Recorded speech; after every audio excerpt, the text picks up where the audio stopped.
Alright, YouTubers, sloppy mechanics, ladies and gentlemen, pretty much everything is good on this guy now. What I ended up having to do here, for some room for the fan, I wanted this monster fan we cut out. It's a 2-speed fan.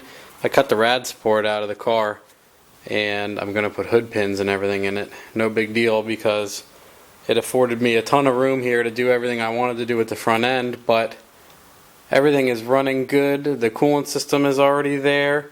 What's really cool is we fire this thing up and let it run for like 30-45 minutes, and after it was up to temperature like 210, it took a long time actually, there's a lot of coolant in this rad, hit like 210, and it's actually like 100 degrees in this fucking garage. But this guy came up to about 210. We put the low speed fan on just with some clips here on the battery and whatnot, and it brought it down. We put a stock thermostat in, but we drilled 2 tiny ass holes in it, like 1/8 inch. It brought it down to 180 degrees, and it sat there for like the entire 30-40 minutes. This thing idled while I played with the Megasquirt Gold box there, and everything was doing really good. Everything is great so far. There's only a few small things we have to take care of, which is basically hide all the wiring in the car. And I also showed you I had trouble with that other rear, and I know you can get swap A-arms, so I got a Lincoln Mark 7 disc brake 8/8 rear, and this is fucking awesome because it has disc brakes on it, and it has 327 gears in it already.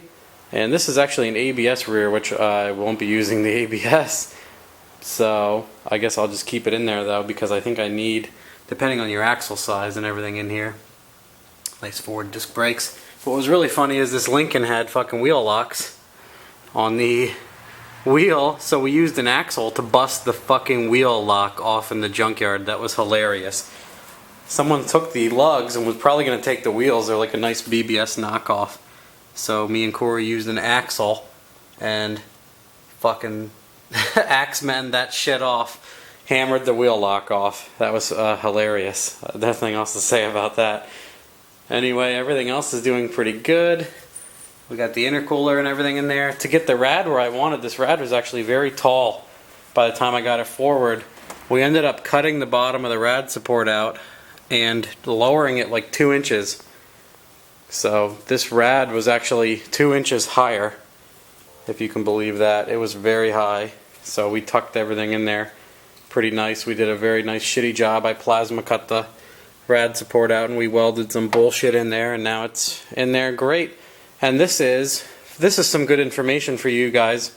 Actually, while I remember this fresh in my mind, this belt is 70.5 inches, and if you're using, if it's going under the crank, up around the alternator, under the water pump, and through the stock tensioner.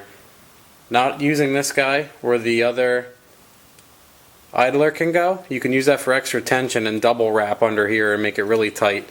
But most of the time this is fine. We put this on most of our cars, and it's, depending on the alternator, I think the one alternator is a little bit higher, but anywhere between 70.5 and 71.5 will be pretty much perfect. And if you look at the tensioner here, it's like halfway across.